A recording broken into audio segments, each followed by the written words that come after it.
Salut tout le monde, bienvenue dans ce nouveau hors-sujet des GG Comics où vous pourrez découvrir une petite interview d'Enrico Marini, le papa du projet franco-belge Batman The Dark Prince Charming.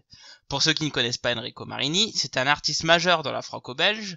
Il est avant tout très connu pour ses œuvres telles que Gypsy, Scorpion et les Aigles de Rome, entre autres, qui marquent par des illustrations magnifiques marquées par son travail à la couleur directe. Depuis 2017, Dargo et DC Comics republient donc une BD de Batman scénarisée et dessinée par l'artiste dont le deuxième et dernier volume est sorti ce 15 juin 2018. Pour les retardataires, dans Batman The Dark Prince Charming, le Joker qui souhaite faire un cadeau significatif à Harley va kidnapper une fille pour le plaisir de la demoiselle. Mais l'enfant a un lien mystérieux avec Batman. Ainsi, le Chevalier Noir, perturbé par l'identité de cette petite fillette, va rechercher sa némésis avec la colère qu'on peut lui connaître. Nous vous laissons donc maintenant découvrir notre entretien avec l'auteur, sur lequel nous revenons principalement sur son travail sur Batman. Bonne interview. Bonjour Enrico. Bonjour. Alors on est vraiment très content de vous recevoir pour cette interview. Alors on va pas vous présenter, je pense que un peu tout le monde vous connaît, notamment pour toutes vos œuvres franco-belges. Alors on va rentrer directement dans le vif sujet et parler donc directement de Batman, de Dark Prince Charming. Et est-ce qu'on peut d'abord parler un peu de l'origine de ce projet qui est assez original et puis de savoir comment est la genèse en fait de ce projet. C'est parti d'une blague en fait. J'étais en train de dîner avec le PDG d'Argo et j'ai compris qu'il était aussi le patron de Urban Comics qui édite les Batman et les Superman en français. Et donc j'ai dit comme ça, on avait beaucoup bu, enfin moi surtout. Et donc j'ai dit je pourrais faire un Batman alors, puisque tu es le patron, allez, je fais un Batman. Et il me dit ouais, ça peut se faire, why not. Et puis après je suis rentré, j'ai oublié tout ça. Et quelques mois après, il me rappelle, il me dit j'ai parlé avec Jim Lee, qui est l'éditeur chez DC et aussi un dessinateur légendaire de Superman, Batman, X-Men et Wildcats, où je sais pas ce qu'il a fait, où il a fait plein de choses. Donc il dit ouais, Jim Lee connaît ton travail et j'ai parlé avec lui et il serait intéressé que tu fasses un Batman. Et moi sur le coup j'ai dit merde, j'ai pas le temps. Comment je fais j'aime bien l'idée, mais ça bouleverse complètement mon programme parce que j'étais pas sérieux au départ, mais quand même le fait, je me dis je suis quand même tenté parce que c'est quand même, ça peut être une occasion quoi. Puisque Batman c'est un peu c'est ce que j'aimais quand je lire quand j'étais enfant, donc c'est un univers que je connaissais bien et que j'adorais quand j'étais gamin quoi. Mais moi j'avais plein de projets sur le moment. J'ai travaillé sur les Aigles de Rome, la série Peplum et puis le Scorpion. J'avais encore un deuxième Scorpion aussi à faire. J'avais écrit un polar qui a été validé par l'éditeur, donc ça aurait été mon prochain projet, donc ce polar. Et donc arrive Batman qui bouleverse tout et surtout j'avais pas d'histoire. Donc je me suis dit je vais réfléchir. J'aimerais bien le faire tout seul parce que c'est là aussi un challenge pour moi. Donc si je peux, je veux bien le faire tout seul. Et puis surtout, je racontais à tout le monde, je vais faire mes propres scénarios maintenant, donc je peux pas. Le défi. Ouais, c'était un peu le défi et je pouvais pas accepter de travailler avec un scénariste américain. Si je dis à mon scénariste, même avec Desberg ou à d'autres, ouais, j'ai envie de travailler seul, donc et puis il me voit arriver avec une autre collaboration, ça va pas quoi. Donc il fallait que je suis quand même, que je respecte un peu ma parole. Et donc, j'ai réfléchi à une idée et quelques mois après, j'ai présenté une idée, pas une idée, mais j'ai présenté le scénario complet en fait. Parce que surtout que je me suis dit, si j'arrive avec l'idée, juste de leur présenter un pitch, si le Joker il enlève une petite gamine et le Batman il fait tout pour la sauver. Je me disais si j'arrive comme ça, ils vont se dire oui, ok, mais what else, Yes. Et qu'est-ce que on a plein d'histoires comme ça. Et donc je voulais aussi montrer dans le scénario ce que je voulais faire et comment, sous quel angle le présenter et surtout aussi montrer un petit peu de comment je traitais les personnages et aussi montrer que je connaissais l'univers. Enfin, d'abord, je l'ai écrit aussi pour voir si moi j'étais capable de le faire. Mais à la lecture, je voulais aussi un retour, enfin à la lecture de l'éditeur, un retour sur ce que j'ai fait pour si jamais améliorer des choses ou savoir ce qui était possible de faire, quoi. Et d'ailleurs, comment ça s'est passé cette collaboration? Est-ce que vous étiez totalement libre ou non? Plutôt, ils essayaient d'encadrer certaines choses? Non, j'étais vraiment très libre. Ils m'ont vraiment donné carte blanche. Et ce qui était étonnant, hein. Donc j'étais vraiment très surpris, quoi. Mais c'est peut-être aussi justement à la lecture du scénario qu'ils ont vu que je connaissais le sujet, quoi. Donc ça leur a montré que voilà que je savais qui était Bruce Wayne et qui était son majordome et plein d'autres trucs, hein, que je savais à quoi ressemblait une Batcaverne et les constellations. Et je pouvais le montrer avec le scénario que vraiment j'avais grandi avec, quoi, et voilà, qu'ils avaient pas, il n'y avait pas de souci à avoir, quoi. Sauf évidemment après, on discutait sur l'histoire. Enfin, on discutait pas. Voilà, ils savaient que voilà c'était que la direction était bonne, quoi.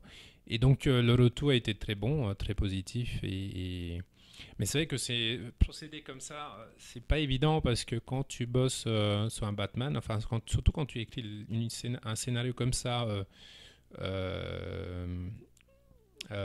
d'abord déjà au début sans savoir si ça va être édité parce que c'était pas figé dès le début? Non, non, parce que moi je savais qu'ils avaient envie de bosser avec moi, mais moi j'ai voulu tout de suite écrire l'histoire, enfin tout de suite non, une fois que j'ai présenté l'histoire avant de signer les contrats finalement, parce que je voulais savoir si, je le fais pas d'habitude, hein, comme ça, mais sur Batman tu peux pas faire autrement que accepter finalement que si ça plaît pas, ils ont le droit de refuser comme chaque éditeur, mais surtout quand ils refusent quelque chose, tu ne peux pas aller voir ailleurs. Enfin, tu ne peux pas le présenter ailleurs. Tu ne peux pas aller chez Marvel et dire ouais, j'ai une histoire de Batman et Joker. On change juste les noms, mais on le publie chez vous. Ça ne fonctionne pas comme ça, quoi. Il n'y a pas des personnages, il n'y a pas une constellation similaire chez eux, et tu ne peux pas le présenter non plus à un éditeur français. En disant voilà, on fait une histoire de super-héros européens. Voilà, tu peux pas faire ça. Parce qu'en fait, l'histoire, comme elle sort de la continuité des séries de Batman, mais a priori, il faut pas non plus connaître. Disons, il ne faut pas connaître tout l'historique de Batman. Toute la continuité. Mais bon, d'autre côté, Batman et le Joker, ils sont tellement médiatisés que tout le monde connaît un petit peu Batman et Joker. Donc, ça fonctionne aussi par ça, quoi. Parce qu'on sait, on connaît les constellations, on connaît un petit peu le background des deux personnages, quoi. C'est deux grandes icônes, en fait. Justement, j'avais une question à ce sujet, c'est que direct, vous partez dans une histoire avec Batman et Joker, justement, donc c'est un peu les némésis les plus iconiques aujourd'hui à notre ère. Est-ce que c'était pas si difficile de se lancer? Parce que c'est vraiment un grand challenge, je trouve. Et puis pourquoi Joker et Batman tout de suite? Enfin, Batman, c'était logique, mais pourquoi le Joker? Pour moi, c'est le meilleur méchant parmi tous les méchants des super-héros. Donc non, c'est pas Thanos pour moi. Voilà, c'est pas Thanos. Quoique Thanos est très fort aussi. Il est peut-être physiquement plus fort, mais pour moi c'est le Joker. Pour moi, c'est clair qu'il est plus drôle, hein, déjà. Il a peut-être pas le gant magique là, de pouvoir d'Infinity, là, le truc. Mais comme infini. Ouais. Mais va savoir, il va peut-être se le procurer. Hein. Mais non, il est plus drôle, il est plus malade, hein, d'une manière, et il est plus riche comme personnage. Il est tellement à l'opposé de Batman, qui est beaucoup plus rigide, plus statuaire, plus musclé aussi, plus sombre, plus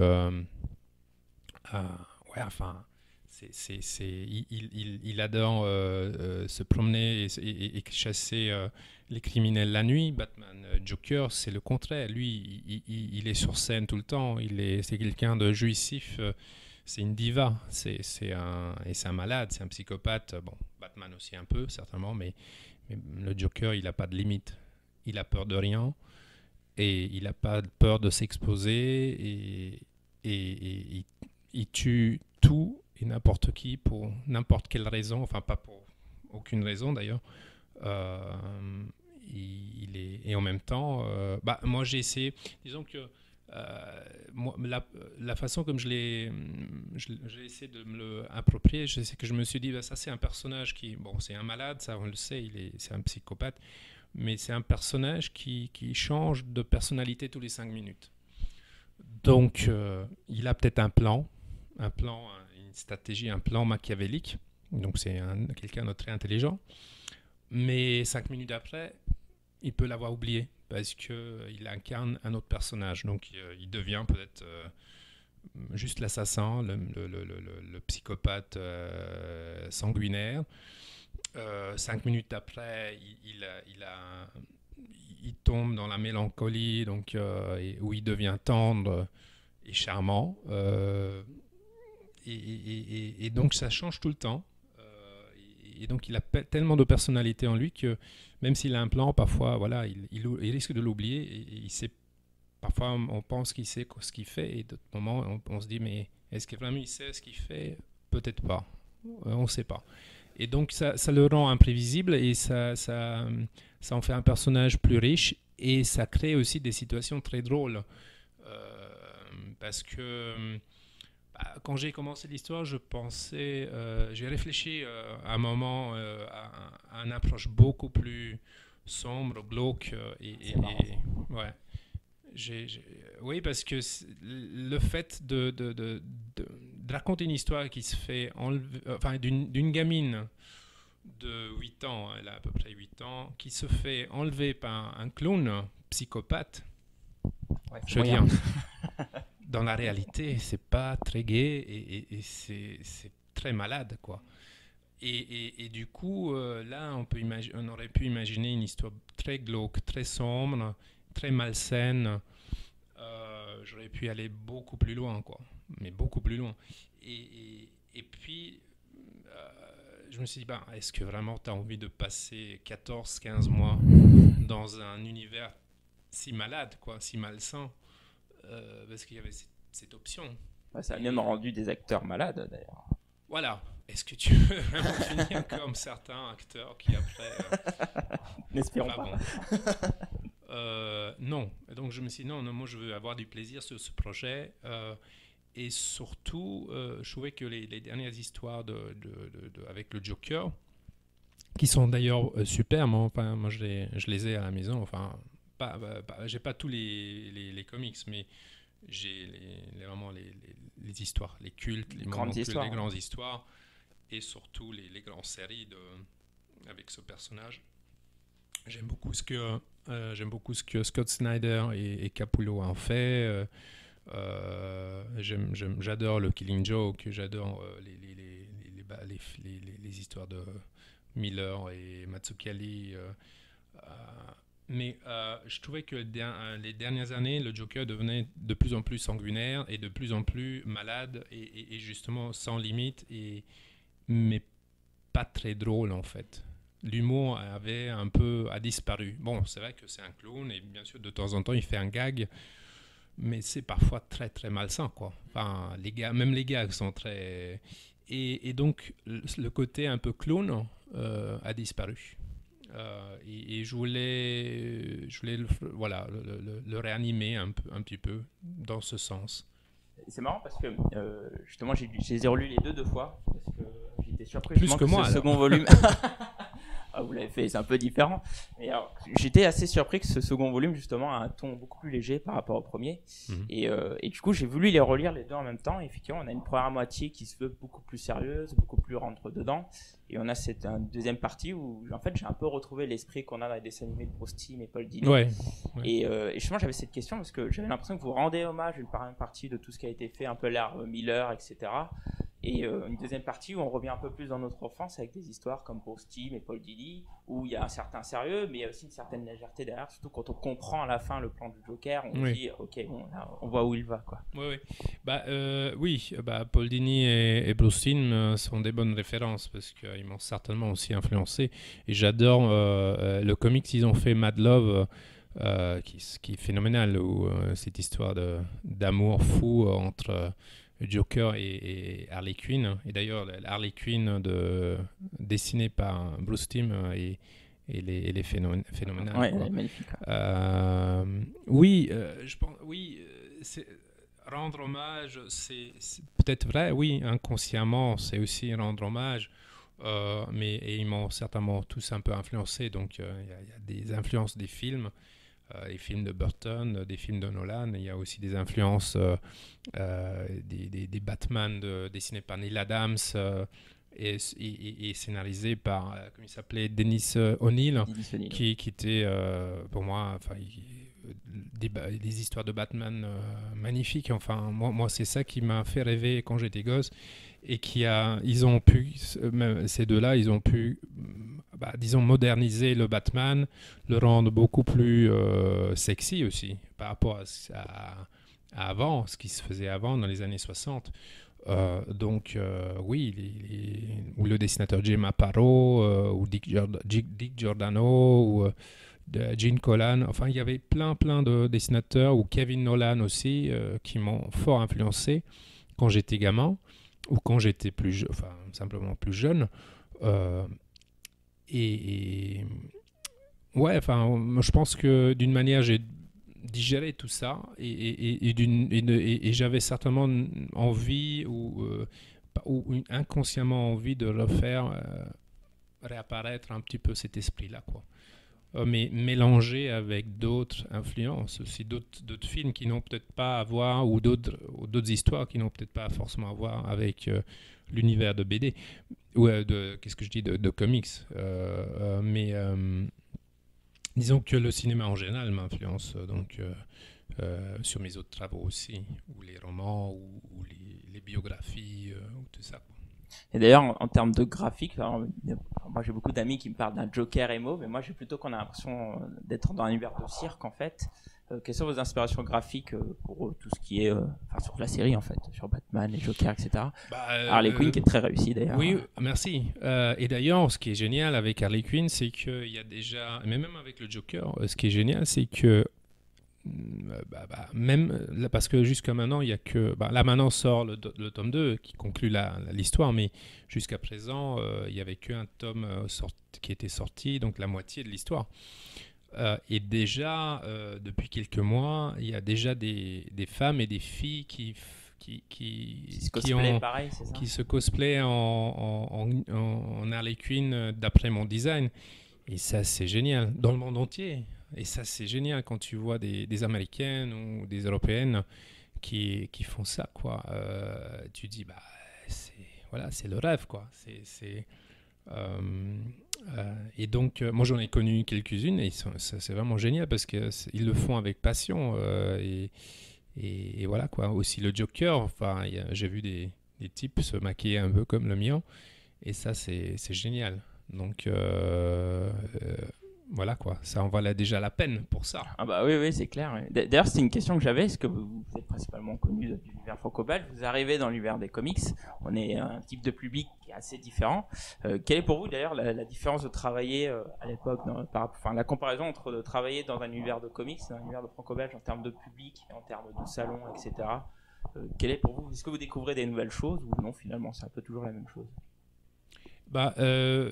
Disons, la technique est la même. Je fais de la couleur directe, donc je travaille exactement la même façon, pratiquement aussi au même format, sauf les proportions ont changé un peu. Le format change légèrement parce que les proportions du bouquin sont un peu différentes.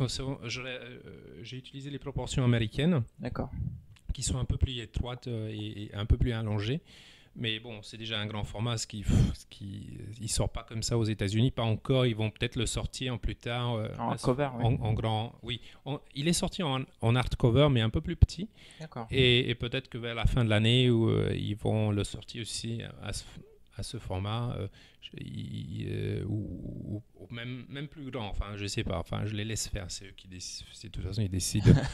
Ils font ce qu'ils veulent. Ceci dit, moi, ce qui est chouette, c'est que j'ai pu faire la maquette avec un graphiste de Dargo, Philippe Ravon. Mais j'ai pu vraiment étudier la maquette pour les Américains comme pour la version franco-belge et aussi pour les versions allemandes, italiennes. Donc, j'ai pu vraiment aussi suivre ça et imposer un petit peu, disons, mon concept et ma marque aussi de comment présenter le bouquin et ça c'est génial parce que sinon tu sais pas comment ça va sortir, comment il le présente et le fait d'avoir aussi reçu cette liberté c'est vraiment génial quoi.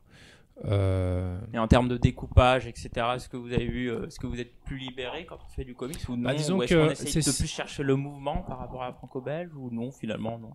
C'est la même le mouvement c'est à peu près similaire je pense. Il y a aussi du mouvement dans les aigles de Rome ou dans le Scorpion, sauf qu'ici c'est vrai que le découpage est plus libre et un peu plus envolé quoi, un peu plus j'ai certainement plus expérimenté sur ça de ce que je fais sur les aigles de Rome qui a un layout un peu plus classique si on peut dire. Ceci dit, j'ai des images incrustées où je fais où je joue un peu quand même. C'est un peu de splash, je suppose. Je fais ça aussi, mais ici j'ai vraiment essayé des choses que je fais pas normalement, mais qui n'ont pas vraiment de sens dans ce que je fais d'habitude. Donc si ça n'a pas de sens, je le fais pas. Mais sur un comics, je pense que c'est bien, ça s'y prête quoi. Est-ce que ça servira peut-être qu'un jour vous retirez les mêmes techniques dans le franco-belge? Oui, peut-être, ouais, selon l'histoire. Enfin, ça dépend toujours de l'histoire. Sinon, les Américains, eux, ils voulaient absolument avoir une bande dessinée. Ils m'ont demandé de faire une bande dessinée. Moi, j'ai essayé de rejoindre les deux, c'est-à-dire de faire un bouquin qui par sa présentation peut plaire à l'éditeur déjà américain et l'éditeur de Dargo, enfin un Dargo, donc faire un hybride de Batman quoi. D'accord. Dernière chose, justement, est-ce que vous voulez faire un dernier mot justement pour le public et puis comment découvrir votre œuvre, etc. Ah oui, en plus, je dois le vendre maintenant. J'aime bien cet exercice. C'est assez marrant. Disons que je pense que si vous avez décidé un jour de lire un seul comics dans votre vie, ça ne peut être que ça. Et ça doit être les deux parce qu'ils sont inséparables. En plus, ça fait très joli parce que si on les met un côté de l'autre, regardez. Est-ce que c'est pas beau ? Ça fait miroir. Hein. C'est vrai. Donc ça fait que voilà, c'est le couple parfait. Et donc voilà quoi, c'est déjà une bonne raison de l'acheter. Et en plus ça se casse la gueule. Voilà. Quoi. Non, sinon je sais pas. Qu'est-ce que vous voulez que je vous dise? Non mais est-ce que vous avez un dernier mot justement pour le public français les remercier? Ah oui, les remercier, bien sûr, évidemment. Je vais les remercier d'abord déjà en avance pour acheter tous ces millions d'albums de Dark Prince Charming. Donc ça c'est la moindre des choses. Et si jamais ils me chopent sur un festival ou sur dans une librairie, je veux bien leur faire un petit dessin si possible, s'il n'y a pas trop de monde, ou sinon une simple signature mais fait avec beaucoup de cœur. Voilà quoi. Donc, et avant tout, merci, oui. Mais bien sûr, merci. Je serais rien sans vous, quoi. Eh bien, très bien. Eh bien, merci Enrico pour avoir répondu à nos questions. C'était l'interview d'Enrico Marini. Un grand merci à l'artiste pour avoir répondu si gentiment à nos questions et aussi à Dargo pour avoir permis cette interview. N'hésitez pas à partager votre avis sur cette dernière et n'oubliez pas, écouter les GG c'est bien, lire des comics c'est mieux. Allez, tchuss tout le monde!